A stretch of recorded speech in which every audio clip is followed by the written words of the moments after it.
Yeah, we're back, America, for another episode of Buffed and Prime, and we're gonna jump right into this transfer portal and show you how much the prime effect, fully We dominated. we got a lot to talk about in the transfer portal. There's a lot of news coming down the pipeline. We got the new receiver commit. We got two people leaving, one current buff and one buff that had committed to being a buff. We also have Saban leaving in Alabama, what that means for potentially Shocked the Colorado football, world. what that means for college football, because that was Yeah, huge news. So we're going to get through these now. So first, let's talk about some of the top transfer commits that we have right now. So here's on three's list. We have Quincy Wiggins. He's an edge from LSU. Not truly a speed pass rusher. He's a little bit bigger, closer to 280 pounds. But obviously he was, I think, a 4-star commit, number one recruit in the state of Louisiana 2 years ago. So that's a big grab right there. add that we're, bringing it to our D line where we needed help. The biggest areas we needed help were defensive line and offensive line. And I think we really got that in the transfer portal. And that's what I'm most excited about the transfer portal, to see the trenches, see the both sides, the offense line and the defense line. Because we getting all these skill players, but when we talk, you always say, hey, the skill players, we had them. It's the difference has been the lines. And so I'm excited when I look at some of these names like Tyler Johnson. I mean, that gets me excited. Give Shador all that time he needs. Yeah, that's what we were really missing, was the big uglies last year. So many of those games change if we can stop the run, if we can run the ball effectively, if we can get pressure on the quarterback, and hopefully Quincy Wiggins will do a big part in helping that. Another one on this list, we got Cordell Russell. He was a 4-star last year, straight out of high school, was at TCU, and obviously what we did to TCU, he was able to be front and center for that game. And then he actually got ranked a 3-star in the transfer portal. I don't know how you go from a 4-star coming out of high school, don't play your freshman year, and then get dropped from a 4-star to a 3-star. So I still consider him a 4-star. Yeah, I mean, wouldn't he go back to a 4-star since he's gonna be catching passes from Shador? Hey, as long as they're going to Colorado, they always try to bump him down a little bit. But his nickname is Baby T.O. I've seen his film. He's like that. Big body receiver, going to be a really good target. Think he's going to be more of what we were hoping from Javon Antonio last year as far as that jump ball guy. I really think he's going to be able to provide that for us. Then we got Anquan Barnes. He was recruited by Coach Kelly, who, as we know, just left and took a job at Auburn because Coach Kelly I believe he recruited him to Alabama. Right. But he's coming in. That's another big body D lineman that we need, SEC experience. So that'll be really good. The next one, DJ Lundy, and that's what we're going to talk about. We just found out that he has decommitted from Colorado and is staying at Florida State. What are your takes on that, seeing a player that was committed to Colorado, entered his name in the transfer portal, didn't take part in the bowl game, watched them get beat by 200 points, and then goes back to them? Yeah, I'm like, did he – what did he change his mind for? Like, I mean – what happened? Like, what I'm saying? Because, I mean, they were expecting him to come in and do some major things, fill a major role. I mean, this dude had crazy stats. Like, where you think the change of heart came from? Is it because we haven't decided our defensive coordinator yet? Like, I mean, he's going in his final season. Like, somebody got in his ear, right? It must have been the head coach or NIL. Well, I mean, Colorado, because NIL. Yeah, I don't know. This one surprised me. He didn't have insane stats last year, but I was definitely excited about him. I know Pro Football Focus had him ranked as, I think, the best linebacker in college football against the run. He also even played a little bit of fullback for Florida State. So I was excited to see him up there. I don't think this is something that is going to be detrimental to us at all. Even with him decommitting, we're still number one ranked in the transfer portal. So that's really good news. Right. But it was a surprise, to say the least. Like, if I, ditched my team when they have a bowl game, we got embarrassed on national television, then going back to them, that's pretty crazy to me. And as a coach, how do you want somebody to come back who just said, hey, I'm out? Right. Didn't want to And play in the bowl game and then come back. It's I don't just know. left the team out hanging, but they took him back with open arms. That might not be a player we want in Colorado. So let Yeah, it be. and yeah, yeah. I definitely think that everything happens for a reason. We're gonna get the guys that want to be dogs, want to be buffs, and that's pretty much how the next guy is. Will Shepherd, a dog, an absolute dog. In 3 years at Vandy, I believe, 3 seasons, 2,000 receiving yards, 13 and a half per catch, 21 touchdowns in 3 seasons. Those are big time numbers in the SEC, where he's playing against top defenses every week. Even though Vandy is elite and he may not have had elite quarterback play, he's putting up numbers. Right. So 21 touchdowns, you get a guy like this, give Shador a chance at him. He's 6'3", can run. Definitely a great replacement for Xavier Weaver and another guy that can be a deep threat for us. Oh yeah. Man, I'm excited about him. You excited about him, huh? Yeah, I think I'm putting him in as day one starter. I mean, you're coming from scoring 21 touchdowns in the SEC. You're not going nowhere where you're not starting. So I'm assuming that he's coming in, assuming one of those receiver roles off bat. We're going to talk about that a little bit later. Because I'm like, man, there's some talent in that wide receiver room, bro. Yes, there is. I mean, hold up. I'll be like, I don't, I mean, and like Deion said, man, we got dogs, man. They got dogs, but he said it's everywhere. Shoot, nothing's given, everything's earned. So yeah, absolutely. We'll so then we got Justin Mayers coming out of UTEP. How do you feel about that? Obviously, being able to add to that line, I believe he was all conference honorable mention. So, man, I'm excited about that.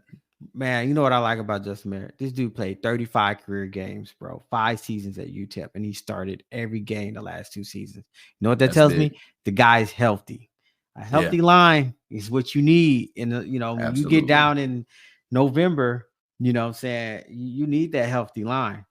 So. And you need guys that have that experience, that have gotten those in-game reps versus – see, that's the thing that is so different about this transfer portal than transfers before. I see everybody talking about, hey, you can't build a team through transfers. And when I was playing in college, that was true. I played 2013 to 2017. You couldn't build through transfers because, one, we were basically held hostage at our schools. Right, you could not transfer across and be eligible immediately. So if you're FBS, you could not transfer to another FBS and be eligible immediately. You had to sit out a year.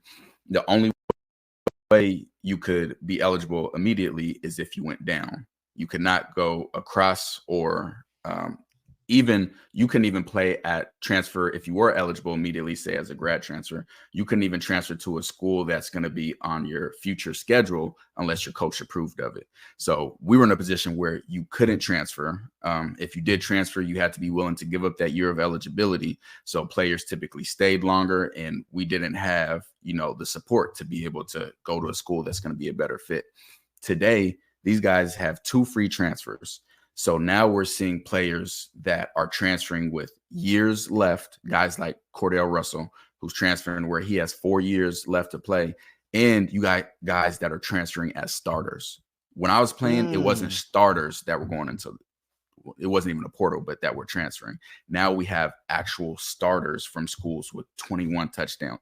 All of these guys mentioned that are transferring on this list, outside of Anquin Barnes, Quincy Wiggins, everybody else was starting at their school. So these are all starters that are going to be starters at another school, and a lot of them with multiple years left to play. Man, and that's what I like. I mean, look, I was looking at the and I was like, this dude, he only gave up 1 sack and 402 passing attempts at UTEP. We need that. Yeah. We need that desperately. Yeah. Isn't Absolutely. Yeah, we need that desperately, because I mean, what did we give up, like 60 or something last year? Yeah, man. So I'm when we talk about transfer portal, like I said, I'm riding the big uglies. I need to see them linemen coming in. I need to see that defensive line come in, because these receivers, bro, and the running backs, we got we got not only do we have it in depth, right? Exactly. But I feel like it's the lines that we gonna need, and so that's why I find those players very important. Yeah, I agree. Being able to get a guy that has only given up one career sack when we gave up the most in the country by far last year. I mean, that can't do anything but help your line. Right. I agree. Right after that, we got LeJounte Wester. Not going to talk too much about him this second, but we're about to come back to him because I want to show you some of his film. We'll show some of his stats really quick. This is from Jake with DNVR, and he had 108 receptions. That's number one in the country last year. 1168 receiving yards. I believe that was 9th in the country last year, and 8 touchdowns. First team all conference, and he was a special teams player of the year. Fantastic punt returner. Exactly. He is electric in the bottle. That's where I was going. I'm excited to see this guy as a punt returner. You know what I'm saying? Special teams can change the game. This guy is super special. And I'm like, man, you know, he had 278 yards. He was averaging 19.9 yards per return. And he even brought one back for a touchdown. That, man, like these that's things, what we need. Attention to detail. These things matter. This is what gets you over, right? Yeah, so, we didn't have much spark in special teams last year. I know Xavier Weaver had a really good punt return that he could have scored on. Dylan Edwards got loose at the end of the year, but throughout the season, we weren't doing, making big plays in special teams other than people making big plays in special teams on us. So being able to get a guy who's electric with the ball in his hands is something that will definitely help us out. And then we move on to Tyler Johnson, another great lineman coming from Houston, who used to block for our soon-to-be star running back, Alton McCaskill. So they have that connection coming up to Boulder. So how do you feel about, being able to get that addition of Tyler Johnson? And like I said, I like these big uglies, bro, because I think at the end of the day that they're going to be the ones that get us over. You know what I'm saying? He had a pass blocking grade of 77.9 or greater.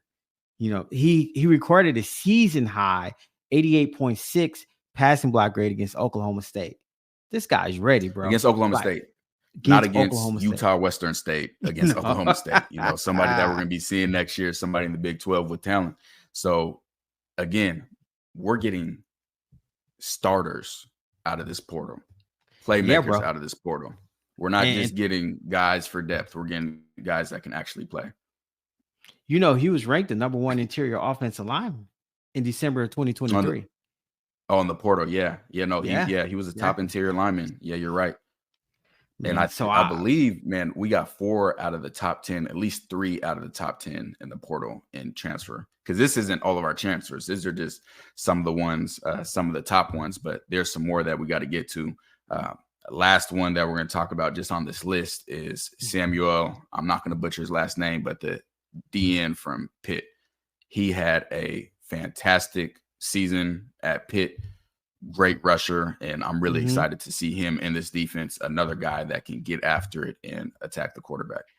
So let me ask you this, because we're still waiting on to find out what Coach Prime going to do about the defensive coordinator. Now I heard him mention saying that he wants to run an NFL style defense.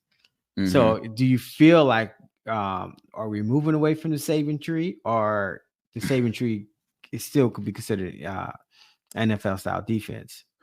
The Saban tree is definitely considered NFL style defense now because of the complexity of it. In the NFL, a lot of your defense is built on disguises. Like that's what separates the top players, the top defense, is the ability to disguise their defense, make the quarterback think. And that's what makes that excel. So I definitely think that's still a possibility that we get somebody from there. They said that this is going to be a showstopper when it's announced who the D coordinator is. I still don't know who that is. We talked about Jim Leonard as a possibility. Whoa. Won't you tell America that wild card you threw out there, the one you said to go be crazy? Nick Saban. If we ended up getting Nick Saban to Boulder, that would be something that'd be a showstopper. Obviously, we know that's not going to happen. But, right? Yeah. Oh my gosh, that would set the world on fire if we ended up getting Saban to. Hey, they got a pretty good relationship. Boy, would that be something? Yeah. If we got him to actually run his own defense, there's no more Saban tree. It's the actual Saban defense. man, I tell you, locking the natty is done. But I definitely believe that Coach Prime's going to get who he feels that we need through the portal. So let me ask you this: what do you think about the offensive coordinator? Any word on that? Is he going to be Schumer or no? So what I'm thinking, based off what I'm seeing as far as all these coaches bouncing and leaving right now, is that Coach Prime wants to see how the NFL coaching carousel plays out first. Gotcha. And in that, be able to see, hey, these guys, somebody just left here. Maybe they want to come down and, get another job at, the college level, something like that. So I think that that's what Coach Prime is waiting to see, is some more NFL guys, because obviously Shermer was an NFL guy. So seeing how this carousel plays out, then see if there's anybody from there. But I feel confident with Shermer, but I definitely think that Coach Prime's still out there looking to really find this guy. And I just pulled up the transfer portal rankings. We are still number 1 in the portal, which is great news because we just lost DJ Lundy. We have Jaquez Robinson that just announced that he's leaving, and we're still number 1 in the portal. So yeah, I feel really confident where we are right now, and let's go through.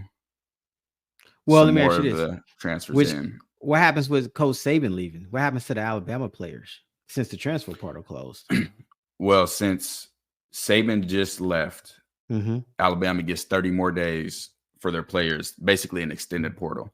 And as you see, the 5-star plus receiver Ryan Williams just entered the portal pretty much hours after it got announced that Saban was retiring. So I definitely think we're going to see some movement coming here. We're going to talk about that as well. Here with the portal, we got LeJounte, obviously. Here's another one that people have not talked about very much. DJ McKinney, he's coming from Oklahoma State. Again, another Big 12 school. Saw a significant amount of playing time last year. Didn't get to watch too much film on him yet, but we'll be definitely interested to see what he does. We need depth in that cornerback room. Coach Prime said his Christmas wish list was to get another corner, another receiver, another D lineman and linebacker. He asked Santa for it, and it looks like we got that with DJ McKinney as well as LeJounte Wester. So we still waiting on that linebacker then. yeah, waiting on that linebacker, and Bama got linebackers, and them boys, I'm pretty sure they're gonna be in the portal. Yeah. So then we got Phillip Houston, another lineman. He's coming from FIU. They have him listed as 250, 6'5". There's no way he's 250. I'd assume closer to 270, 275. Still need to see him put some weight on. Yeah. And then we got Samuel from Pitt, another edge. We got our D lineman, who is undersized. I think his true height is about 5'11", 285. But you know who else is undersized? Aaron Donald. And he is a fire hydrant. I was able to watch some of his film. He's really good at, I watched him 2-gap, shock and shed, really get a lineman off of him, make the play. So I think he's going to be really good for our run game, being in that interior. We talked about Anquin Barnes. Walter Taylor, huge quarterback. He's listed at 6'5" here. I've seen places he's listed at 6'7". He's transferring from Vanderbilt, where he played with Will Shepherd. He wasn't the starter, but this is another quarterback that can add us some really good depth.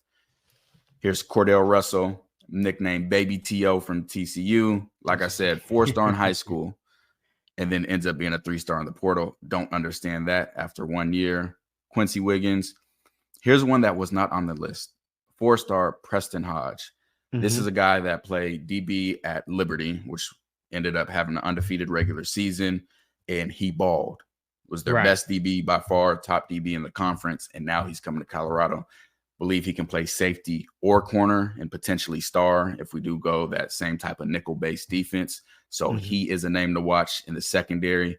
Really, really huge pickup that's not being talked about as much. Then we got the twins from Kentucky. We have Destin Wade, who is a quarterback, and then we have his brother Keaton Wade, who is an edge.